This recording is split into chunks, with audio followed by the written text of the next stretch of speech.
Alright guys, it is Monday. That means it's time for the next episode of the Monday Mr. Money Mustache motivation on my channel. Mr. Money Mustache is a popular financial independence retire early blogger. I love his writing and style and his humor. So on Mondays, I like to pick an article of his and read it on my channel, and we can discuss the concepts that he presents. I tend to agree with most of his opinions, but sometimes I do differ, and today is one of those times where I don't necessarily disagree, but I do offer a different perspective. And I know my last upload was my budget review video for last month, and that one went on a little bit long, so I did pick a shorter article for today. We'll jump right in. This is from March 12th, 2012, and the title is Get More From Your Day by Counting the Seconds. As always, I link to the article in the description box below if you would like to read the whole thing and see what his commenters have to say about his articles. You can also explore his website. He's got a great community there, good forums, just an overall great resource to utilize if you're on a financial independence journey yourself. So here we go.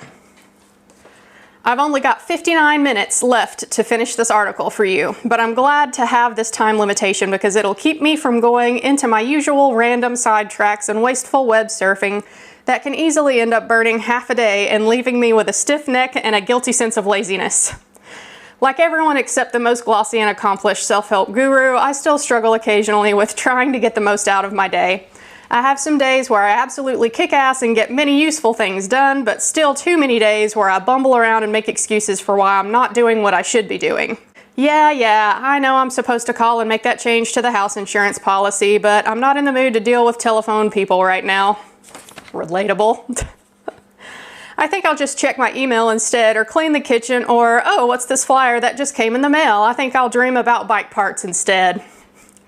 This tendency is even more powerful for those of us who are in an office supposed to be getting work done on a computer. There's an important but boring or daunting task open in the foreground, but there are also several other tabs open in your web browser. I can see that one of them is Mr. Money Mustache. Another one is the news website. Another is Gmail. And then there's that YouTube video that a friend forwarded to you that you'll sneak in when nobody is peeking into your cube. And oh, an email from your friend just came in. Let's read that one first, and by the time you reply, it will be just about lunchtime. Perfect.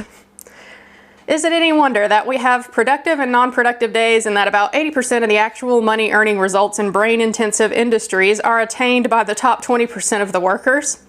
Getting a whole bunch of great work done in a short time is a worthwhile goal for any worker, because as much as some like to deny it, good work gets noticed, and on average over your lifetime, you will be paid for how much work you get done. But it's an even more worthwhile goal for your after-work time and your weekends, because your employer is not taking a big cut of the profits. In the forums of this blog and in emails, I get to read some very happy stories about people who saved $400 on mortgage or insurance costs with just an hour of work. Even in my own life without a real job, I get great benefits from getting things done. The biggest one is happiness. I am simply happier at the end of a big day of accomplishment than after a day of unguided computer fiddling. But how can I pack more into my days while limiting the time waste? The solution I've been trying out recently with great success is simply putting myself on the clock, at least once a day. If I start a countdown timer on my phone and put it right next to my computer with the seconds ticking away, I'm instantly made aware of the passage of time. I suddenly have a goal to write this whole article, including adding pictures and rereading it a few times and editing it at the end, all within the span of an hour. That's a short time to write something. There's only 32 minutes left. So I'm sure as hell not going to take a break, open up a few more tabs in the browser, see what's going on in the comments section or statistics section or other such nonsense like I usually do. When you get a task done in an efficient manner like that, you get the full reward of accomplishment, with none of the extra non-rewarding guilt and time suck that comes along with procrastination. Even the more significantly over the long run, you've planted the seed of a new habit, being an efficient person. Over time, you can force this new habit to overtake the old bad habit of inefficiency. That's a pretty powerful thing when it comes to making money for yourself, since getting things done directly correlates with income. I've also started using the timer for my weight training and CrossFit style workouts.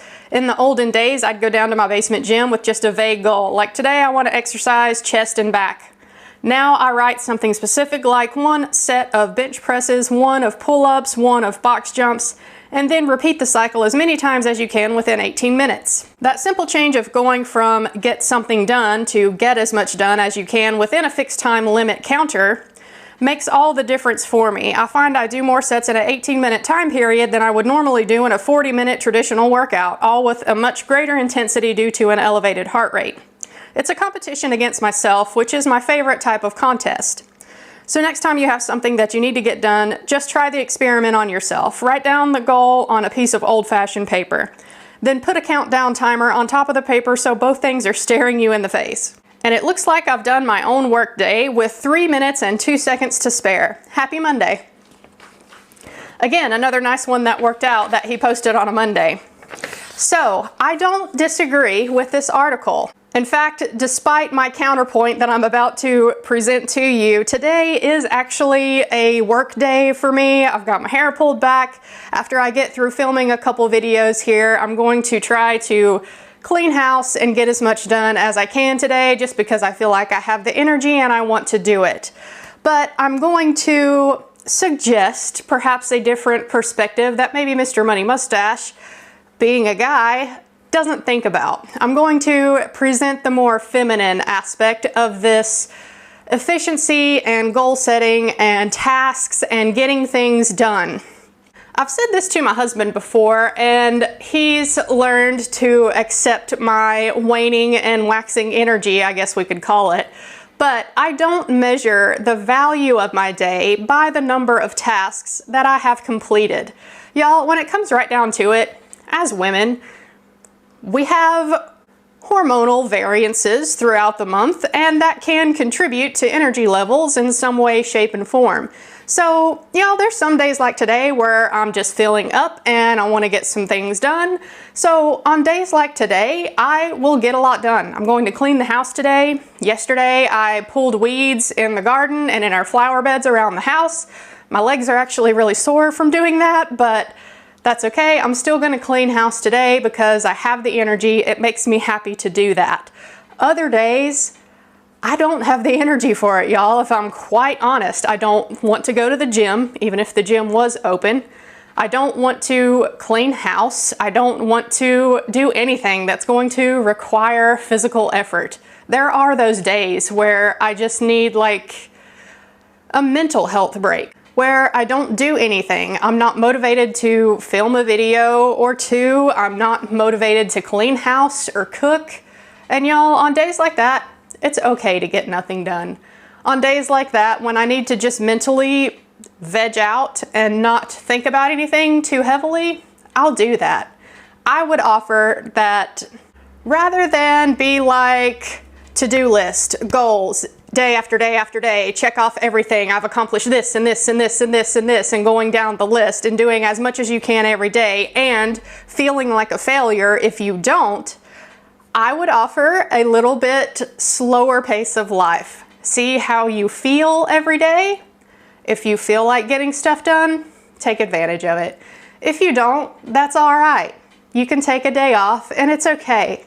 The only problem is if you're feeling like getting nothing done for weeks at a time, you might want to do some investigating into that, because y'all, there really can be physical causes for why that is. For instance, me working third shift like I do, my circadian rhythm is non-existent. Sometimes I don't sleep well at night. I also have hypothyroid issues. I also struggle with low iron. All of these things affect my energy level in a very negative way. So some days I just don't feel like getting anything done. And when I have a bad day, it's all right. And other times like today, when I feel like getting stuff done, I'll do it and I'll feel good about it. But either way, however my day goes, I'm not going to feel guilty about either A, not getting enough done, or B, doing nothing, and I'm just going to be okay with that. I won't feel bad about it. And I think that is a more realistic sort of feminine way to handle getting things done and thinking about your tasks from day to day. I could be wrong. Let me know what you think down in the comments below. I would love to hear your opinions on it. Overall, I just think that the goal setting thing and getting as many things done every day as you can is just a very masculine way to do things, and it works for men. It does. They love being goal-oriented and setting tasks and achieving them. That's great. I like to do that too, to a certain extent, but I'm not going to stress myself over getting as much done every day as I possibly can. I think for ladies, sometimes that can lead to burnout. So let me know what you think down below. Tried to keep this one on the shorter side today. At the end of this video, I will link to all of my other Mr. Money Mustache posts that I've done if you're interested. And I'll see y'all next Monday for the next episode of the Quintuple M. Thanks for watching. Bye.